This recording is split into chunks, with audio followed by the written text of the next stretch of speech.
Salut à tous, on se retrouve sur Board Game Arena pour une partie de Dice Forge en compétitif.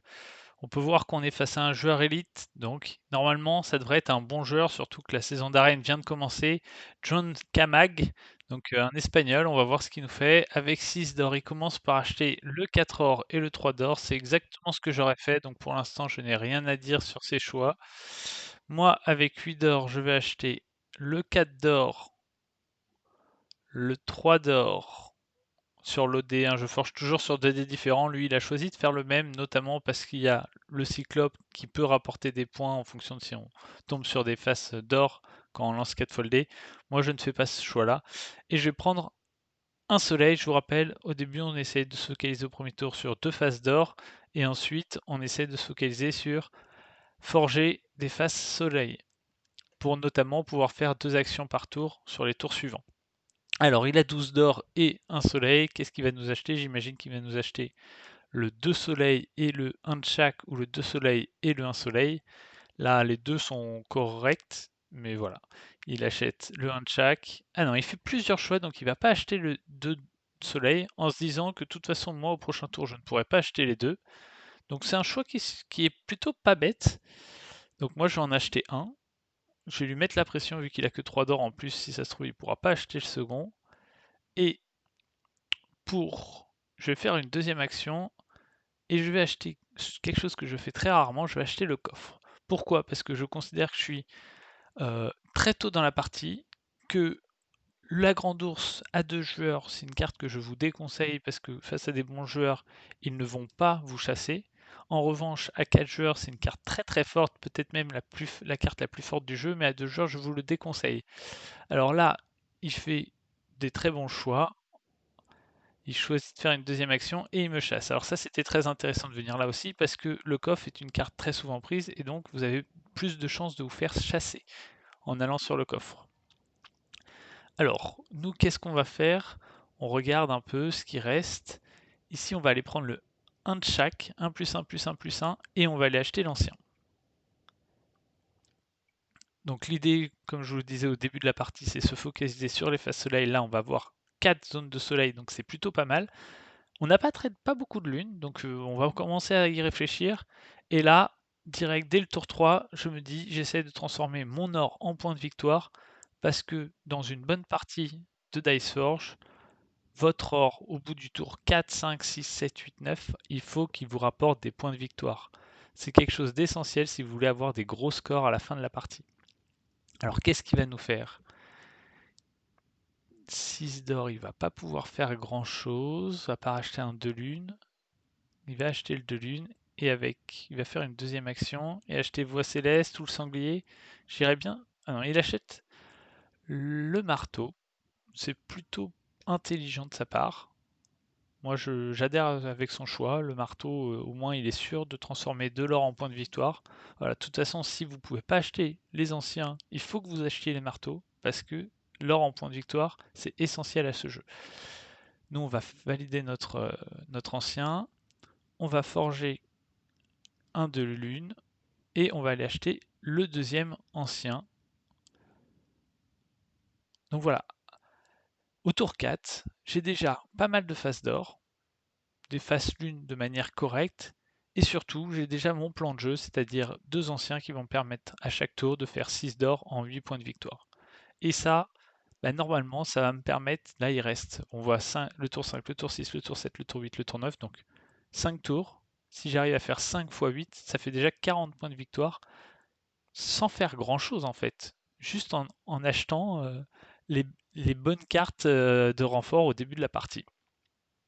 Donc voilà, on avait vu sa stratégie, c'était clairement d'aller chercher le Cyclope assez vite, et c'est pour ça qu'il avait mis ses deux faces d'or sur le même dé. Donc il a des très bons dés, hein. Mais moi j'ai ces deux anciens qui sont assez forts. Donc voyons ce qu'il va nous faire. Il achète le Minotaure. D'accord, alors j'aimerais. Ok, c'est pas dramatique pour moi. Je vais pouvoir aller acheter la pince, qui est une bonne carte. C'est mieux, la sentinelle qui permet de transformer les soleils et les lunes en points de victoire est une meilleure carte, mais c'est vraiment pas une mauvaise carte la pince. Et là, chose que normalement je ne ferais pas, parce que je ferai une deuxième action, vu que j'ai acheté le coffre, et que j'ai une réserve de 9, je ne vais pas faire de deuxième action parce que je me dis qu'il va venir me chasser ici. Et que un jet de dés supplémentaire, c'est toujours intéressant. Je vous rappelle, hein, essayez au maximum de ne pas chasser votre adversaire quand vous faites une partie à 2, parce qu'il y a beaucoup d'emplacements possibles, donc vous avez plein de coups différents possibles, et que chasser votre adversaire, c'est quasiment toujours un coup pas optimal. Alors, qu'est-ce qu'il va nous faire? Il a 8 lunes. Il a 8 lunes. Ah non, mais il a encore un lancer de dés avant. Là, il doit choisir s'il prend l'or ou s'il le transforme en marteau. Moi, je serais lui. Pour moi, ces dés sont largement suffisants. Il n'a plus besoin d'or. Il choisit une autre option, c'est de prendre cet or. Donc il va avoir 12, donc j'imagine qu'il va aller acheter cette face. Mais ce n'est, à mon avis, pas un bon choix, parce que c'est 12 d'or. Donc il a forgé cette face. Mais est-ce qu'il va réussir à finir tout son marteau? Je ne suis pas sûr. En tout cas, c'est clairement pas le choix que moi j'aurais fait. Et donc voilà, le fait d'être resté ici fait qu'il est venu me chasser. Et c'est exactement ce que j'espérais en me plaçant ici. Donc là, maintenant, il transforme son or en point de victoire. Donc ok, très bien pour lui. Alors, qu'est-ce que nous, on va pouvoir faire sur ce tour? Je pense qu'on va aller acheter le Cerbère quasiment sûr, et sûrement le Minotaure. Ah non, on va aller acheter le Cerbère et la Gorgogne. On va commencer maintenant à essayer de mettre le plus de points de victoire possible. Je pourrais aller acheter le Cyclope, mais je veux pas le faire pour pas le chasser. C'est ce que je vous disais. Un des très bons coups, il n'aurait pas été là, j'aurais pris Cyclope et Cerbère. Mais vu qu'il est là, je ne veux pas lui donner de lancer de dés gratuit, et donc je ne vais pas le chasser. C'est des petits détails comme ça, mais qui font la différence, et qui au final, parfois, à la place d'avoir lancé 9 x 4, 36 lancers de dés dans la partie, vous allez en lancer 41 ou 42, parce qu'il va vous avoir chassé plusieurs fois. Je vais attendre. Mon objectif, c'est vraiment d'utiliser le Cerbère sur soit le 2 lunes ici, parce que c'est une des seules phases fortes que j'ai ici, soit sur le 1 plus 1 plus 1 plus 1. Donc je vais attendre pour utiliser mon Cerbère. Alors qu'est-ce qu'il va pouvoir faire? Il a que 3 lunes. Donc déjà les deux actions, ça va être très compliqué pour lui de le faire.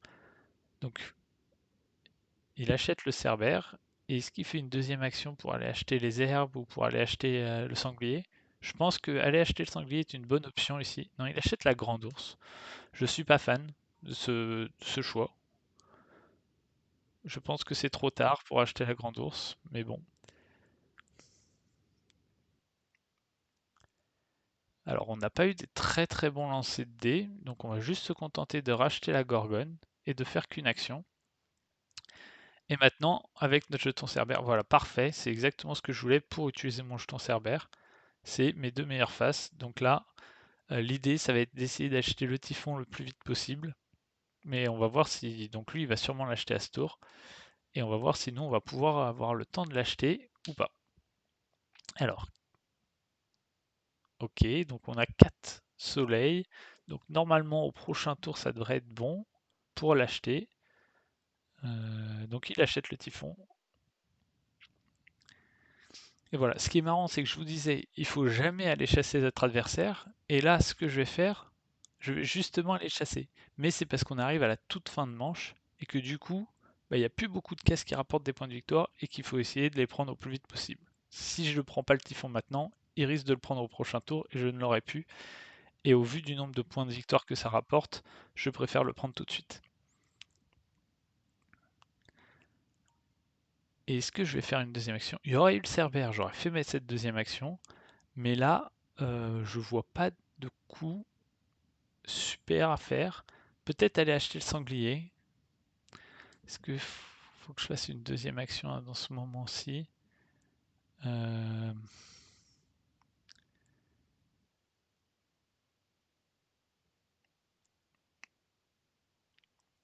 Je vais aller acheter le sanglier quand même. Parce que je me dis que ça peut être bien et que...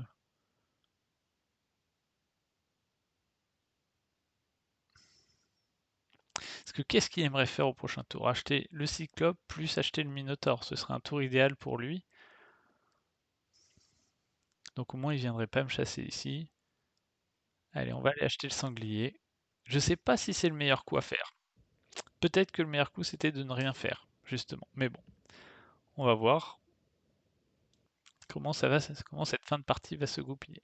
Ah, il le place sur ce dé, donc j'imagine qu'il n'a pas l'intention d'aller acheter le cyclope, parce que bon, déjà, il aura pas les soleils pour, mais ça, c'était son dé, normalement, à relancer en cas de cyclope. Donc il va pas aller l'acheter. Donc là, quel est son plan de jeu? Est-ce qu'il va aller acheter le Minotaur et ne rien faire du reste de son tour? Ou est-ce qu'il va acheter euh, le sanglier en me chassant pour marquer les 3 points de victoire de sa grande ours? Normalement, il est censé acheter le Minotaur là. Alors non, au contraire, il me chasse. Je pense que c'est une erreur.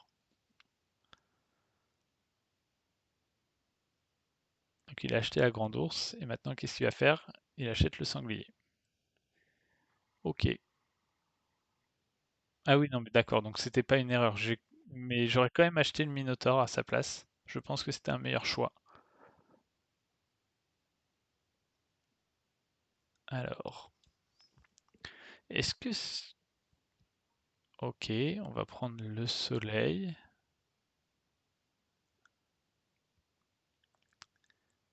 Et on va prendre les 3 points de victoire. On va aller acheter le cyclope. Et après, on fera une deuxième action pour aller acheter le casque ou le Minotaur en fonction de notre résultat de cyclope et de nos cas de lancer de dés. Quand vous achetez le cyclope, ne jamais relancer un dé où vous avez forgé un sanglier, hein, bien sûr. Ça peut paraître logique, mais c'est important. Alors on n'a pas de chance, ça serait bien qu'on ait au moins un soleil, voilà. Bon, on n'a pas eu notre 4 d'or, on n'a pas eu notre 1+1+1, c'était pas un très bon cyclope, mais bon. Ça devrait suffire pour gagner, je pense. Parce qu'on est devant au point de victoire. On a acheté à peu près les mêmes cartes ici, mais on a acheté les 2 Gorgognes. Donc je pense qu'on va avoir une dizaine de points d'avance, voire peut-être même un peu plus. Mais voilà, c'était une game très intéressante, où au final, lui est venu me chasser 2 fois très tôt dans la partie, ce qui m'a permis d'avoir 2 lancers de dés très tôt, et donc d'acheter des meilleures cartes très tôt. Et bah, j'ai mis mes points de victoire avec mes anciens tranquillement. Et du coup, bah voilà, je suis à un très bon score. Entre 140 et 150, c'est un très bon score. Et donc, c'est une victoire qui s'est passée assez facilement. Alors qu'au final, ça s'est joué à deux, trois petits détails. Je suis allé acheter le coffre, il est venu me chasser. Ensuite, je suis allé acheter les anciens pour transformer mon or en point de victoire. Lui, au final, il finit avec 14 d'or, ce qui est énorme. Donc, il aurait presque même pu acheter 2 marteaux. S'il avait acheté 2 marteaux, qu'il n'était pas allé chercher ce 2, 2 ou 2, donc ça fait qu'il aurait eu encore 12 d'or de plus, 14 plus 12 ça fait 26 d'or, mais il aurait quasiment eu 25 points de victoire en plus. Et ces 25 points de victoire, au final, si on rajoute 25 points de victoire à ce joueur, il serait à 46, à 146, donc très très proche de moi. Donc vous voyez, c'est des petits détails. Moi, à sa place, j'aurais pas pris ces 12 d'or, j'aurais mis mon marteau. Voyant que je faisais beaucoup d'or, je serais allé acheter le deuxième marteau pour transformer justement toutes mes ors en points de victoire à partir du tour 3-4. Donc voilà, j'espère que cette vidéo vous a plu, que avec les 2-3 astuces que je vous ai données, vous allez acquérir des enseignements importants pour vos futures parties. Et voilà, n'oubliez pas, premier tour, on fait des phases d'or. Deuxième, troisième, quatrième tour, on essaie de faire des phases soleil et on essaie de récupérer des cartes avec des renforts. Donc soit l'ancien, soit les ailes de la gardienne quand elles sont disponibles, soit le sabot d'argent. Et ensuite, on essaye de transformer toute l'or en points de victoire et d'acheter les cartes qui valent le plus de points de victoire sur le plateau de jeu. Voilà, allez, on se retrouve pour la prochaine. Salut!